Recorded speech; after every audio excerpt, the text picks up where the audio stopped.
ગુજરાતની જનતા ત્રાહિમામ પોકારી ગઈ છે, કાયદો અને વ્યવસ્થા બિલકુલ ખાડે ગયા છે, ત્યારે જે પૂંજીપતિઓ છે એને જ પોલીસ અધિકારીઓ હોય કે અન્ય અધિકારીઓ છે એ છાવરવાનું કામ કરે છે, એને લાભ અપાવવાનું કામ કરે છે, ત્યારે ક્યાંક ને ક્યાંક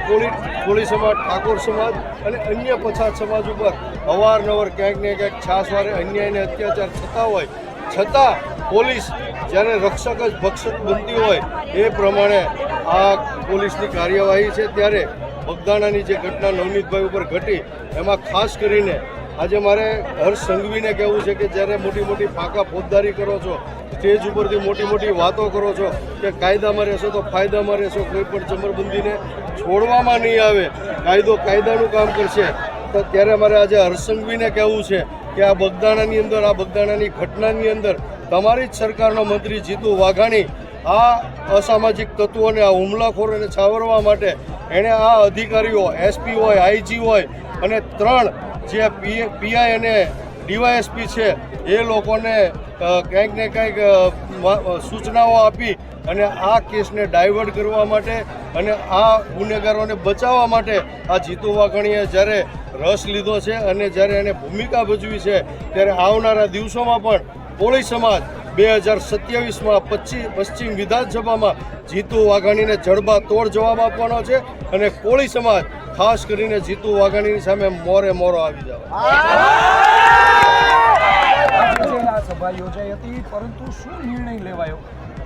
ખાસ કરીને નિર્ણય એવો લેવાનો કે ભાઈ નવનીતભાઈને તો ન્યાય મળ્યો છે, જે આરોપીઓ છે એને પકડવામાં આવ્યા છે, અને દુઃખની વાત તો એ છે, મારે ખાસ કરીને વચ્ચે બોલી જાવ કે સામાન્ય આ બાબર સમાજના જે યુવાન છે એની ઉપર પણ આવી ઘટનાઓ ઘટી છે, એને 3 વર્ષથી ન્યાય નથી મળ્યો, ત્યારે મારે શરમ સાથે કહેવું પડે છે, દુઃખ સાથે કહેવું પડે છે, ચિંતા સાથે કહેવું પડે છે કે આ કોળી સમાજ અને સમગ્ર ગુજરાતની જનતાની કમનસીબી છે કે અમારા મંત્રીઓ, ધારાસભ્યો, કેબિનેટ મંત્રીઓ, રાજ્ય કક્ષાના મંત્રીઓ, કેન્દ્રીય મંત્રીઓ આ લોકોને ન્યાય મેળવવા માટે રસ્તા ઉપર આવવું પડે, મોટી ફોજ લઈને મુખ્યમંત્રીને મળવા જવું પડે, ગાંધીનગર જવું પડે, આ ખૂબ જ દુઃખદ બાબત છે, આ એક સામાન્ય બાબત છે। આના માટે થઈ અને આ SP અને IG ભાવનગરના જવાબદાર છે, અને જો એની પણ ઊંડાણપૂર્વક અને પારદર્શક તપાસ થવી જોઈએ, અને જો એની પણ આમાં કંઈક ને કંઈક ભૂમિકા હોય તો આ SP અને IGના પણ બક્કલ પટ્ટા ઉતરી જવા જોઈએ, અને હર્ષ સંઘવીમાં તાકાત ન હોય અને મોટી મોટી ફાંકા ફોજદારી કરતા હોય અને જો ખરેખર ન્યાય અપાવવાની વાત ન્યાય અપાવી શકતા ન હોય અને આ અધિકારીઓને ડિસ્મિસ ન કરી શકે તો હર્ષ સંઘવીને પણ કહું છું, તમે પણ રાજીનામું આપી દો।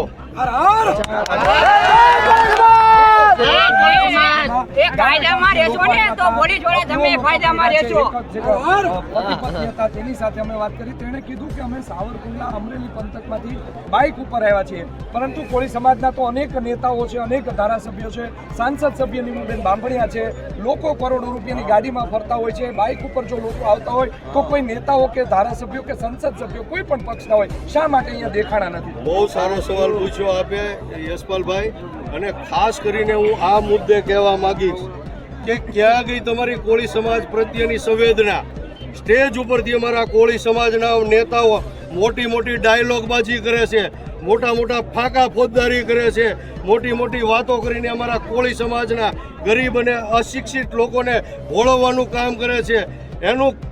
રાજકીય શોષણ કરવામાં આવી છે। 30 વર્ષથી આ લોકો મંત્રી છે, 30 વર્ષથી સત્તા સ્થાને છે, 30 વર્ષથી શાસનમાં છે, છતાં પણ કોળી સમાજ અને ઠાકોર સમાજ ઉપર અન્યાય અને અત્યાચાર બંધ નથી થતું। જરા કે તમારામાં માનવતા હોય, જરા પણ કોળી સમાજ પ્રત્યેની તમારામાં સંવેદના હોય તો તમે કોળી સમાજમાં જન્મ લીધો છે, કેમ ભાઈ તમે આજે આ મંચ ઉપર ન આવ્યા? અમે પણ વગર આમંત્રણે અહીંયા આવ્યા છીએ, કોળી સમાજના દીકરા તરીકે અમે આ કોળી સમાજમાં જન્મ લીધો છે, માત્ર ને માત્ર કોળી સમાજને ન્યાય અને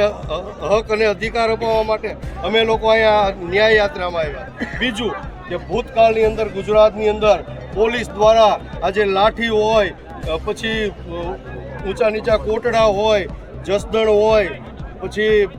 વિછિયા હોય, આ તમામ જગ્યાએ કોળી સમાજ ઉપર અમાનુષી પોલીસ તંત્રએ લાઠીચાર્જ કર્યો છે, બર્બરતા કરી છે, છતાં અમારો એક પણ નેતા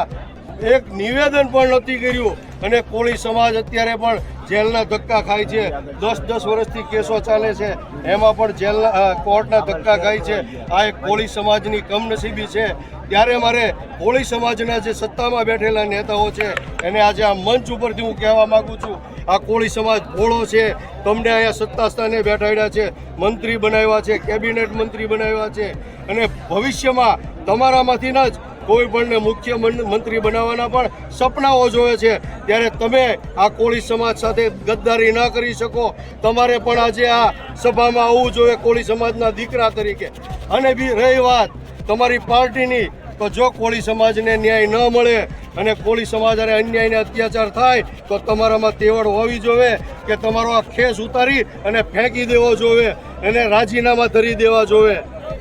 રાજુભાઈ, કોળી સમાજની જે નારાજગી છે, કોળી સમાજની જે નારાજગી છે તે દૂધના ઉભરા જેવી જ રહેશે કે આગામી ચૂંટણીમાં પણ કોળી સમાજ તાકાત દેખાડશે? આ મંચ ઉપરથી કોળી સમાજના જે ગદ્દાર નેતાઓ છે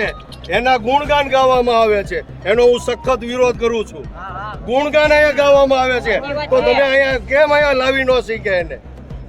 બરાબર, આજે તમે કોળી સમાજના વોટથી, ગરીબ કોળી, મજૂર કોળી અને અશિક્ષિત કોળી સમાજના વોટથી તમે ગાંધીનગરમાં બેઠા છો, દિલ્હીમાં બેઠા છો. આજે કોળી સમાજના યુવાન સાથે બર્બરતા થઈ છે, અન્યાય થયો છે, અત્યાચાર થયો છે. આજે અધિકારીઓ એને છાવરવાના કામ કરે છે,